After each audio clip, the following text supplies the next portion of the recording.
कहा जाता है कि अगर कोई सच्चे दिल से भगवान को बुलाए तो क्या नहीं होता, भगवान खुद भक्त की रक्षा के लिए चले आते हैं और उसकी समस्या का समाधान भी करते हैं। ऐसा ही कुछ हुआ बालक कृष्णा के साथ। कृष्णा नाम का एक बालक था जिसकी माता उसके जन्म के साथ ही चल बसी और कुछ दिनों बाद पिता भी चल बसे। कृष्णा अपनी दादी के साथ ही रहता था और कृष्णा और उसकी दादी के परिवार की स्थिति कुछ ठीक नहीं थी और काफ़ी गरीबी का जीवन व्यतीत करते थे। और इसी कारण दादी को कृष्णा की चिंता होने लगी कि बालक कृष्णा अगर बड़ा हुआ तो इसकी पढ़ाई का खर्चा कहाँ से आएगा, तो कैसे पढ़ाएगी। समय के साथ साथ कृष्णा 5 साल का हो गया, लेकिन दादी के पास की पढ़ाई पर खर्च करने के लिए पैसे नहीं थे क्योंकि वो काफ़ी गरीब थी। लेकिन फिर भी जैसे तैसे उसने गुरुजी से बात कर कृष्णा के लिए फ्री शिक्षा की बात कर ली और उनकी स्थिति देखकर गुरुजी ने भी हाँ कर दी। लेकिन दादी की समस्या यहीं पर ख़त्म नहीं हुई थी, उनके लिए एक समस्या विषय और था। दरअसल स्कूल जाने के लिए रास्ते में एक बहुत ही बड़ा जंगल पड़ता था जिसमें काफ़ी खतरनाक जानवर रहते थे और कृष्णा को स्कूल जाने के लिए इसी जंगल से गुजरना पड़ता। लेकिन फिर भी दादी ने दिल पर पत्थर रखकर कृष्णा को स्कूल जाने के लिए हाँ कह दी क्योंकि कृष्णा की पढ़ाई भी बहुत ज़रूरी थी। लेकिन जाते जाते दादी ने कृष्णा से कहा कि अगर तुम्हें रास्ते में डर लगे तो गोपाल को आवाज़ देना और वो तुम्हारी मदद के लिए ज़रूर आएंगे। तभी कृष्णा ने कहा, दादी ये गोपाल कौन है? तो दादी ने जवाब दिया, बेटा गोपाल तुम्हारा रिश्ते में बड़ा भाई लगता है और तुम जब आवाज़ दोगे तो वो तुम्हारी मदद के लिए ज़रूर आएगा। और दादी की ये बात सुनकर कृष्णा स्कूल की ओर चल पड़ा और कुछ ही दूर चलने के बाद कृष्णा को जंगल में डर लगने लगा और उसने आवाज़ लगाई, गोपाल भैया आओ, कहाँ हो आप? गोपाल भैया आप कहाँ हो? दादी ने कहा था मैं आपको आवाज़ लगाऊँ, आप मेरी मदद के लिए ज़रूर आएंगे, मुझे डर लग रहा है, गोपाल भैया कहाँ हो आप? ये गोपाल भैया कोई और नहीं बल्कि भगवान श्री कृष्ण थे। और बच्चे की इस प्यार भरी धुन को सुनकर भगवान से रहा नहीं गया और थोड़ी देर में कृष्णा देखता है कि एक 14-15 साल का लड़का गायों को चराते हुए उसकी तरफ आ रहा है। और ये देखकर कृष्णा समझ गया कि ये वही गोपाल भैया है जिसके बारे में दादी ने कहा था। और वह दौड़ते हुए गोपाल भैया कहते हुए उनके पास चला गया। और वो कहते हैं ना कि अगर सच्चे दिल से याद करो तो भगवान भी आ जाते हैं। और बच्चे की इस प्यार भरी धुन को सुनकर भगवान से भी रहा नहीं गया और वो खुद उसकी मदद के लिए चले आए। और उसके बाद कृष्णा ने गोपाल भैया से कहा कि गोपाल भैया मुझे यहाँ बहुत डर लग रहा है, आप मुझे स्कूल तक छोड़ दीजिए।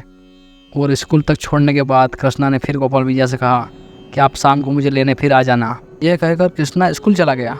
और जब शाम को स्कूल की छुट्टी होती है तो कृष्णा देखता है कि गोपाल भैया वहीं सामने खड़े हैं, जिसके बाद गोपाल भैया उसे घर तक छोड़ देते हैं जो स्वयं श्री कृष्ण थे। इधर दादी का इंतजार भी खत्म हुआ, जो दादी की घबराहट थी वो खत्म हो गई कृष्णा को देखकर। दादी ने कृष्णा से पूछा कि क्या तुम्हें रास्ते में डर नहीं लगा इतने बड़े जंगल में? तो कृष्णा ने बताया, दादी मुझे छोड़ने गोपाल भैया आए थे, जैसा आपने कहा था मैंने गोपाल भैया को बुलाया, गोपाल भैया आ गए। यह सुनकर दादी आश्चर्य में पड़ गई और फिर उन्होंने सोचा कि कृष्णा की मदद जरूर किसी ग्वाले ने की है। लेकिन दादी अभी भी समझ नहीं पाई थी कि वो ग्वाला कौन था। जिसके बाद भगवान श्री कृष्ण हर रोज़ गोपाल बनकर कृष्णा को स्कूल छोड़ने जाते थे और उसको लेने आते थे। एक दिन इसी बीच स्कूल में गुरुजी का जन्मदिन आ गया और जन्मदिन के दिन सभी बच्चे गुरुजी के लिए कुछ कुछ उपहार लेके आने वाले थे। तो कृष्णा ने भी अपनी दादी से कहा, दादी मुझे भी कुछ गुरुजी को देना है, उसके लिए आप मुझे पैसे दे दो और बताओ कि मैं गुरुजी को क्या दूँ। तो दादी ने जवाब दिया, बेटा हम लोग तो बहुत गरीब हैं, हम कैसे कुछ दे सकते हैं, हमारे पास तो खाने के भी पैसे नहीं हैं। ये सुनकर कृष्णा दुखी हो गया और वहाँ से चला गया। और अगले दिन जब गोपाल जी कृष्णा को स्कूल छोड़ने आए तो उन्होंने उसकी उदासी की वजह पूछी। वैसे तो भगवान सब कुछ जानते थे लेकिन फिर भी वो कृष्णा के मुंह से सुनना चाहते थे। जिसके बाद कृष्णा ने उन्हें सारी जानकारी बताई और गोपाल जी ने कृष्णा को एक छोटे से लोटे में दूध भर कर दिया और कहा कि ये तुम गुरुजी को उपहार स्वरूप दे देना। ये देखकर कृष्णा बहुत खुश हुआ और उसने ऐसा ही किया। और स्कूल पहुंचने के बाद कृष्णा ने वो दूध का लोटा गुरुजी की पत्नी को दे दिया और गुरुजी की पत्नी ने वो लोटा एक तरफ रख दिया। लेकिन कृष्णा उनसे बार बार पूछ रहा था कि क्या आपने वो दूध काम में लिया। कृष्णा की यह बात बार बार सुनकर गुरुजी की पत्नी ने वहाँ लोटा उठाकर खीर में डालते हुए कहा कि लो ये दूध काम में ले लिया, अब तो ठीक है ना। लेकिन अचानक वह क्या देखती है कि लोटा खाली ही नहीं हुआ, लोटे का दूध ख़त्म ही नहीं हो रहा था। उसे कितना भी डालो, कितने भी बर्तन भरो, दूध खाली नहीं हो रहा था।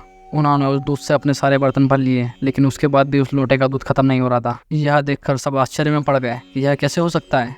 इसके बाद गुरुजी ने कृष्णा से कहा, बेटा तुम ये दूध कहाँ से लाए हो? तो कृष्णा ने सारी कहानी बता दी। गुरुजी काफ़ी समझदार थे और वो कृष्णा की ये कहानी सुनकर सब समझ गए और झट से कृष्णा के पैर पकड़ लिए और कहा, मुझे सिर्फ एक बार अपने गोपाल भैया से मिला दो।